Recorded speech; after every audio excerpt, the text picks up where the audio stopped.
అని చెప్పి ప్రయత్నాలు చేసిన విషయం కూడా మీకు తెలుసు. శాంతి భద్రతల సమస్య హైదరాబాద్ లాంటి మహానగరంలో తలెత్తుతుందని చెప్పి కూడా చాలా వక్రభాష్యాలు చెప్పిన విషయం కూడా మీకు తెలుసు. కానీ 9.5 సంవత్సరాలు ఒక్కటంటే ఒక్క రోజు కూడా కర్ఫ్యూ పెట్టాల్సిన అవసరం లేకుండా ఒక్కటంటే ఒక్కటి కూడా మరి గూండాగర్దీ కానీ చిల్లర రౌడీ షీటర్లు వాళ్ళ దురాగతాలు కానీ ఇట్లాంటివేవీ కూడా లేకుండా 9.5-10 ఏళ్ల పాటు ప్రశాంతమైన వాతావరణంలో హైదరాబాద్ మహానగరం మరి కేసీఆర్ గారి నాయకత్వంలో ముందుకు పోయింది. అభివృద్ధి బాటలో భారతదేశానికి ఆదర్శంగా నిలబడ్డ విషయం కూడా మీకు తెలుసు. ఈ అభివృద్ధిని ఈ శాంతి భద్రతల పరిరక్షణను హర్షించిన ప్రజలు హైదరాబాద్ ప్రజలు ఏవైతే ఇక్కడ మంచి సౌలతులు శాంతి భద్రతలు వారికి కేసీఆర్ నాయకత్వంలో అందినాయో అవన్నీ చూసిన తర్వాతనే అటు 2018లో కానీ 2023లో కానీ 2 శాసనసభ ఎన్నికల్లో ఏకపక్షమైన మరి విజయాన్ని కేసీఆర్ గారికి వారి శిష్యులు మా అందరికీ కూడా అందజేయడం జరిగింది. అట్లాగే చరిత్రలో ఎన్నడూ లేని విధంగా 2015 జీహెచ్ఎంసీలో ఆనాడు కార్పొరేషన్ ఎన్నికల్లో 99 సీట్లు సాధించి ఒక కొత్త రికార్డు నమోదు చేసినాం. మళ్ళీ రెండవసారి కూడా 2020 సంవత్సరంలో తిరిగి మళ్లీ గులాబీ జెండానే ఏకపక్షంగా గెలిచి హైదరాబాద్ మీద తనకున్న పట్టును రుజువు చేసుకున్న విషయాన్ని కూడా నేను గుర్తు చేస్తా ఉన్నా. కానీ హైదరాబాద్ లో ఒక్క సీటు రాలేదనే కోపంతో హైదరాబాద్ ప్రజల మీద పగబట్టి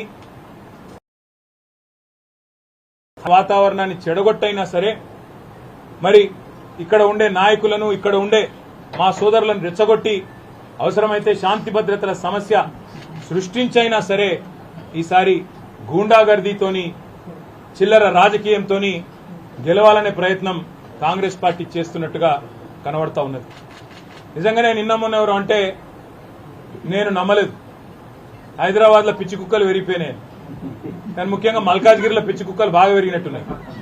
లేకపోతే ఎవడన్నా మెడ మీద తలకాయనోడు గంటసేపు వచ్చి మల్కాజ్గిరి చివరస్తాల గుండగాలను వేసుకొచ్చి గంటసేపు ఇక్కడ ట్రాఫిక్ జామ్ చేస్తూ నేను ఇక్కడికి వచ్చినా నువ్వు రా అని చెప్పి బస్తీ మీద సవాల్ అని చెప్పి చిల్లర రాజకీయం చేస్తుంటే ఏం చేస్తున్నది పోలీస్ యంత్రాంగం అని నేను అడుగుతున్నా.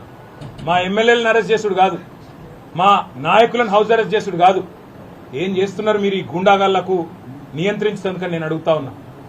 ఇలా ఒకటే మాట నేను అనేది, అసలు ఏమి అధికారం ఉన్నది కాంగ్రెస్ పార్టీ నాయకులకు మల్కాజ్గిరిలో? ఇవాళ ఇక్కడ ఎమ్మెల్యే గారు బీఆర్ఎస్ పార్టీ నుంచి ఉన్నారు, గౌరవ కార్పొరేటర్లు ఉన్నారు, సబితా అనిల్ కిషోర్ గాని మా సోదరి విజయశాంతి శ్రీనివాస్ రెడ్డి గాని మా వాళ్ళందరూ ఉన్నారు. వాళ్ళందరూ ఏ ప్రోగ్రాంకు పోయినారు? దేవుడికి గుళ్లకు చెక్కులు ఇచ్చే కార్యక్రమానికి పోతే అది కూడా కావాల్సుకొని మీ అడ్డాల పెట్టుకొని ఆడ పిరికి పందలైన మీ అనుచరులను పెట్టి గూండగాలను పెట్టి మా వాళ్ళ మీద దాడి చేయించి ఏం చేయదలుచుకున్నారని నేను అడుగుతా ఉన్న కాంగ్రెస్ పార్టీ నాయకులను, ఈ చిల్లర గూండాగాలను. ఒకటి గుర్తుపెట్టుకోండి, అధికారం ఎవడి అబ్బసొత్తు కాదు, అధికారం ఎవడికి శాశ్వతం కాదు. మళ్ళా మా టైం వస్తుంది. ఇవాళ కట్టు బానిసల్లాగా పనిచేస్తున్న అధికారులు ఎవరైతున్నారో నేను వాళ్ళకి చెప్తున్నా, ఇలా రాసి పెట్టుకోండి. రేపు మళ్ళా మా ప్రభుత్వం వచ్చినాక మిమ్మల్ని ఒక్కొక్కరిని ఏం చేయాలో రాసి పెట్టుకుంటున్నాం, చేసి చూపెడతామని చెప్పి కూడా నేను విజ్ఞప్తి చేస్తా ఉన్నా. మీరు కట్టు బానిసల్లాగా పనిచేసి ఇవాళ మా రాము యాదవ్ మీద 1 కాదు 2 కాదు 7 ఎఫ్ఐఆర్లు చేసిండ్రు. జగదీష్ గౌడ్ మీద చేసిండ్రు, చిన్న యాదవ్ మీద చేసిండ్రు, మా సబితమ్మ మీద మా కార్పొరేటర్ గారి మీద దాడి చేసి ఇవాళ వారిని కూడా గాయపరిచింది. ఇదేనా రాజకీయం? ఇదేనా హైదరాబాద్ ప్రజలు కోరుకున్నది మీ నుంచి? మీకు దమ్ముంటే చేతనైతే మాకంటే ఎక్కువ అభివృద్ధి చేయండి, హైదరాబాద్ లో చేసి చూపెట్టి ప్రజల మనసు గెలవండి.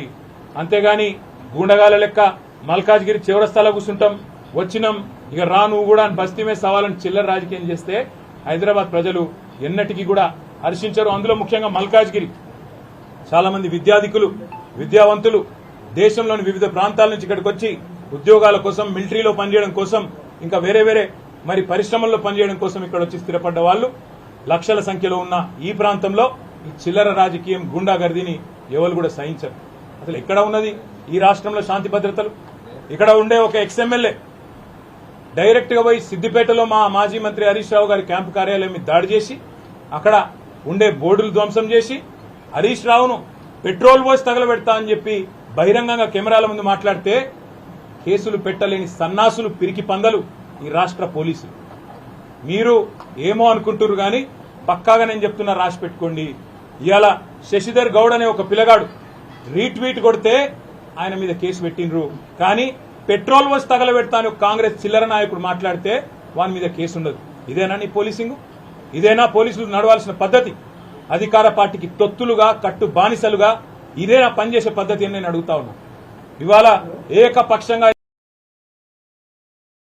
లాగా పనిచేస్తున్నారో ఒక్కొక్కరిని ఏం చేస్తామో అధికారంలోకి వచ్చిన తర్వాత తప్పకుండా చేసి చూపెడతామని చెప్పి నేను విజ్ఞప్తి చేస్తున్నాను. ఒక్క రాష్ట్రంలో ఒక ఐపీఎస్ అధికారి మరి చివరికి ఆ రాజీనామా చేసిపోయే పరిస్థితి వచ్చింది ఇట్లాగే వ్యవహారం చేస్తే. ఇవాళ మా సోదరులు మా సోదరిమణులకు మొత్తం పార్టీ అండగా ఉన్నదని చెప్పేందుకే నేను కూడా ఇక్కడికి వచ్చిన. ఏ ఒక్కరి మీద ఒక చేయి పడ్డా, ఏ ఒక్కరి మీద దాడి జరిగినా మొత్తం రాష్ట్ర పార్టీ మొత్తం వస్తుంది. అందరం ఎమ్మెల్యేల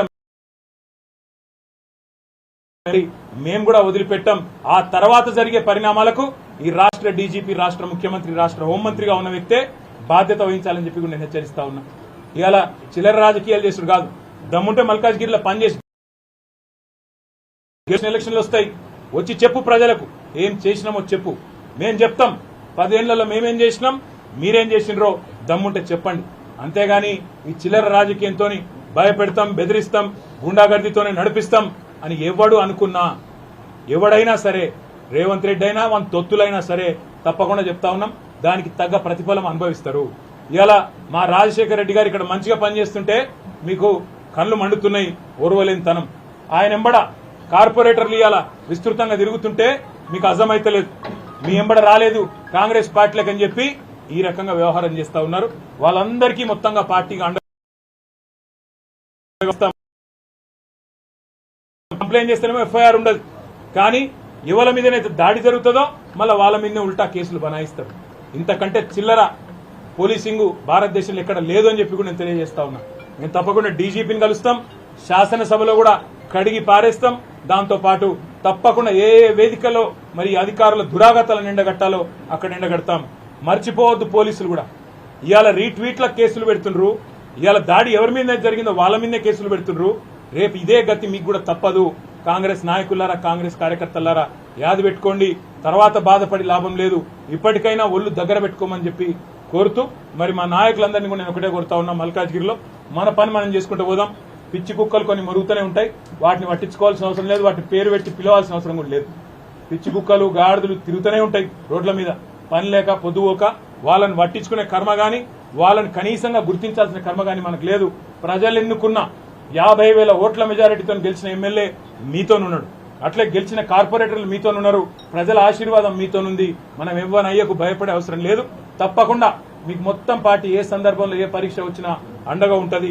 మళ్ళీ ఎప్పుడు ఏ అవసరం ఉన్నా ఒక్క ఫోన్ కొడితే మేమందరం వస్తాం, మీకు అండగా ఉంటాం. ఎవరు అధైర్యపడద్దని చెప్పి కూడా మా జిల్లా పార్టీ ప్రెసిడెంట్ గారు ఉన్నారు, ఇంకా మా మల్లారెడ్డి గారు, ఇంకా మా మిగతా నాయకులందరూ కూడా వచ్చిన వాళ్లకు ధన్యవాదాలు చెప్తూ పేరు పేరున మా కార్యకర్తలకు, నాయకులకు కూడా మీరందరూ ఈ ప్రభుత్వం మీద పోరాటాన్ని యథావిధిగా ఇట్లే కొనసాగించాలని చెప్పి కూడా కోరుతూ జై తెలంగాణ.